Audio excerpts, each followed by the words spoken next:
Interrogative की सीधी सी पहचान, हमें लाइन में क्या दिखेगा? क्योंकि इंटेरोगेटिव का मतलब यू आर आस्किंग समथिंग, आप कुछ पूछ रहे हैं।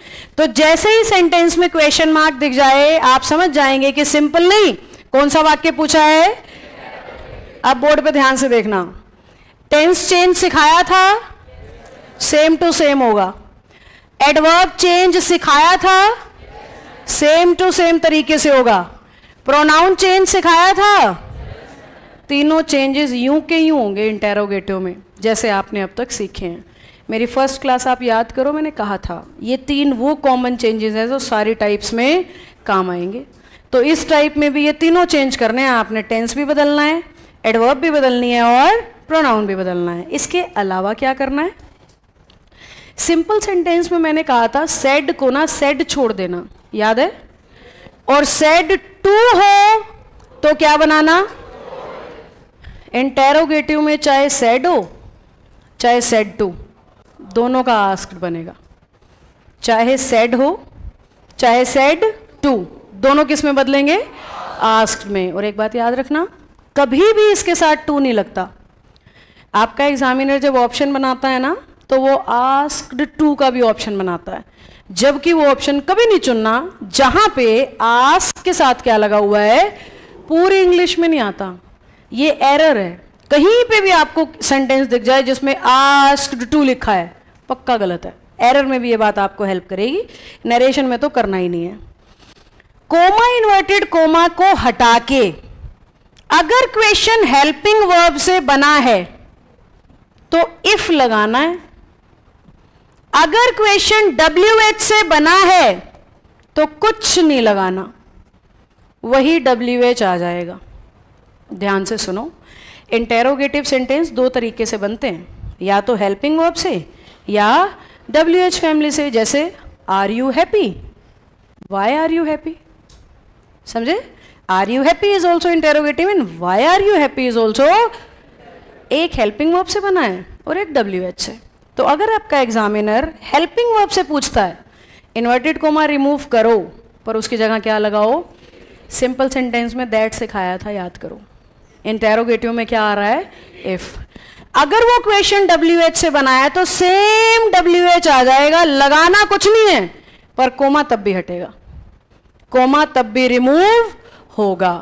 अब सबसे बड़ी बात जो ज्यादातर बच्चे गलत करते हैं, ध्यान से सुनना, डायरेक्ट स्पीच में स्ट्रक्चर होगा WH के बाद हेल्पिंग वर्ब और सब्जेक्ट, या WH नहीं है तो हेल्पिंग वर्ब और सब्जेक्ट। हम जब इसको इनडायरेक्ट में कन्वर्ट करेंगे तो पलट देंगे। कैसे? WH plus subject plus helping verb, नीचे वाला भी पलट जाएगा, सब्जेक्ट प्लस हेल्पिंग वर्ब, और इसीलिए क्वेश्चन मार्क फुल स्टॉप में बदल जाता है। डायरेक्ट स्पीच में क्वेश्चन मार्क होता है और इनडायरेक्ट में वो फुल स्टॉप में बदल जाता है। ये वो चेंजेस हैं जो आपने इंटेरोगेटिव की नरेशन को सॉल्व करते हुए याद रखने हैं। एक बार सारे बच्चे पूरी ईमानदारी से बोलेंगे, टेंस, एडवर्ब और प्रोनाउन पहले की तरह बदलने हैं।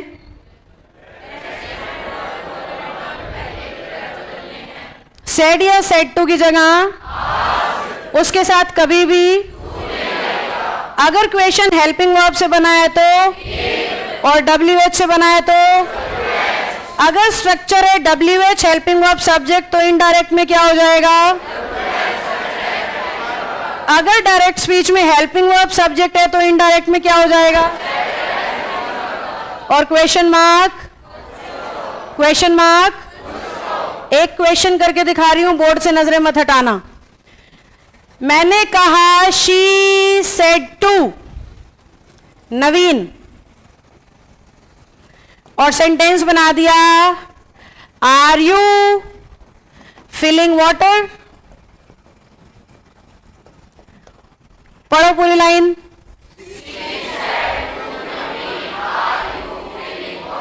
पढ़ते ही पता लग गया इंटेरोगेटिव है।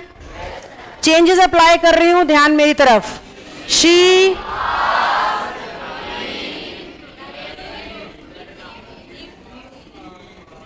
हेल्पिंग वर्ब की वजह से यू नवीन के हिसाब से इज एम आर के सेकेंड फॉर्म टेंस और प्रोनाउन बदल गए, फिलिंग वाटर, क्वेश्चन मार्क का पूरा सेंटेंस पढ़ो, कन्वर्ट हो गया।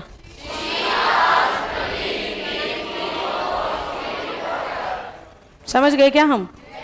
क्योंकि क्वेश्चन हेल्पिंग वर्ब से बना था इसलिए इफ लगा है, क्योंकि क्वेश्चन हेल्पिंग वर्ब से बना था इसलिए कोमा की जगह इफ लगा है। सेम क्वेश्चन है, मैंने कह दिया why are you filling water, convert करवाओ।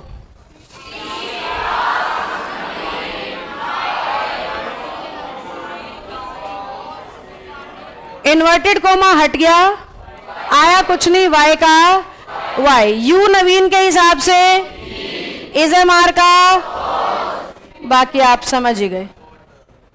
मैंने पलट भी दिया है, ध्यान दे रहे हो आप? यहां था हेल्पिंग वर्ब सब्जेक्ट, मैंने क्या कर दिया सब्जेक्ट।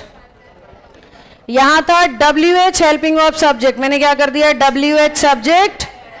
नरेशन की ये सबसे बड़ी गलती है जो बच्चे करते हैं, क्योंकि वॉइस में ये स्ट्रक्चर सेम रहता है। अगर वॉइस में एक्टिव में WH के बाद हेल्पिंग वर्ब है ना, तो पैसिव में भी WH के बाद हेल्पिंग वर्ब होगा, पर नरेशन में कभी भी WH के बाद हेल्पिंग वर्ब नहीं आती, हमेशा सब्जेक्ट आता है, क्योंकि वॉइस का एक्टिव का इंटेरोगेटिव पैसिव में भी इंटेरोगेटिव होता है, पर नरेशन का डायरेक्ट स्पीच का इंटेरोगेटिव इनडायरेक्ट में सिंपल सेंटेंस होता है। तो हमें उसे इंटेरोगेटिव के स्ट्रक्चर से हटा के सिंपल में कन्वर्ट करना होता है। और सिंपल सेंटेंस का स्ट्रक्चर कहता है कि हेल्पिंग वर्ब होनी चाहिए सब्जेक्ट के बाद, और इंटेरोगेटिव का स्ट्रक्चर कहता है हेल्पिंग वर्ब होनी चाहिए सब्जेक्ट के पहले।